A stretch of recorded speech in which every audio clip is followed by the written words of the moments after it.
ભાવનગર જિલ્લાના 7 વિધાનસભામાં યોજાશે સરદાર યાત્રા। જિલ્લા સ્તરની સરદાર યાત્રા 17 તારીખે યોજાશે। 11 કિમી લાંબી આ યાત્રા જશોનાથ સર્કલથી સવારે 8 કલાકે શરૂ થશે। ભાવનગર પશ્ચિમ વિસ્તારમાં મસ્તરામ બાપા મંદિરે પૂર્ણ થશે।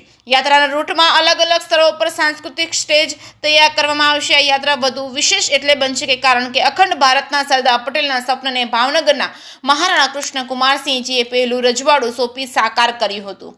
જે.કે. સિંગુરતી સાથે હિરેન ભયાણી, ભાવનગર। આપણે સરદાર વલ્લભભાઈ પટેલ સાહેબની 150મી જન્મ જયંતિની ઉપલક્ષમાં અને જે રાજ્ય કક્ષાએથી સૂચના મળી છે એના મુજબ આપણી 7 વિધાનસભામાં આ યાત્રા કરવાની છે।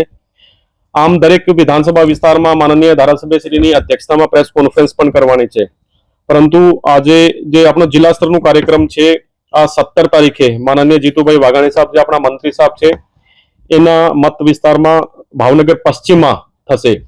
અને આજે માનનીય મંત્રી સાહેબ ત્યાં કેવડિયા છે તો એના બિહાફ એના વતી હું આ પ્રેસ કોન્ફરન્સ કરી રહ્યો છું। આપણે જિલ્લાની આખા જિલ્લાની વાત કરીએ તો 15 તારીખે 2 વિધાનસભામાં મહુવા અને ભાવનગર ગ્રામ્ય, પછી 17 તારીખે 2 વિધાનસભામાં પાલીતાણા અને ભાવનગર પશ્ચિમ, પછી 18 તારીખે ગારિયાધારમાં અને 19 તારીખે 2 વિધાનસભા તલાજા અને ભાવનગર પૂર્વ। આ રીતનું આયોજન છે।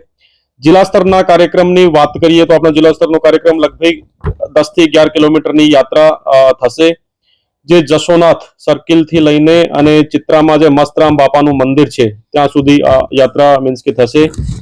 આ યાત્રામાં મોટા ભાગમાં લોકો જોડાવાના છે અને આપણે દરેક 1 થી 1.5 કિલોમીટરના અંતરે સાંસ્કૃતિક કાર્યક્રમ કરવા માટે પછી રિફ્રેશમેન્ટ વગેરેની પણ વ્યવસ્થા કરી છે।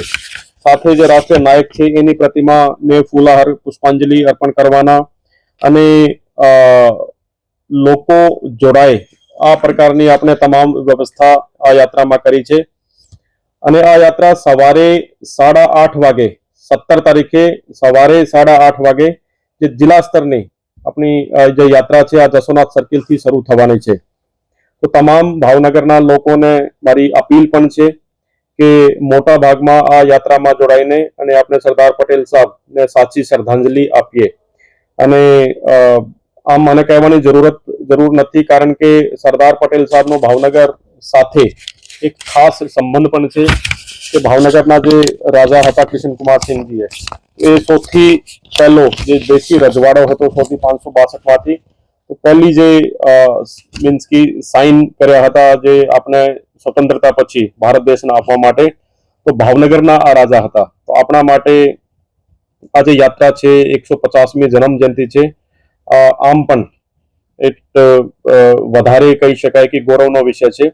તો આપણા આજે જિલ્લા સ્તરની જે પદયાત્રા 17 તારીખે સવારે 8:30 વાગે જશોનાથ સર્કલથી શરૂ થશે, એમાં મોટા ભાગમાં લોકો જોડાય એવી અપીલ પણ છે। Thank you.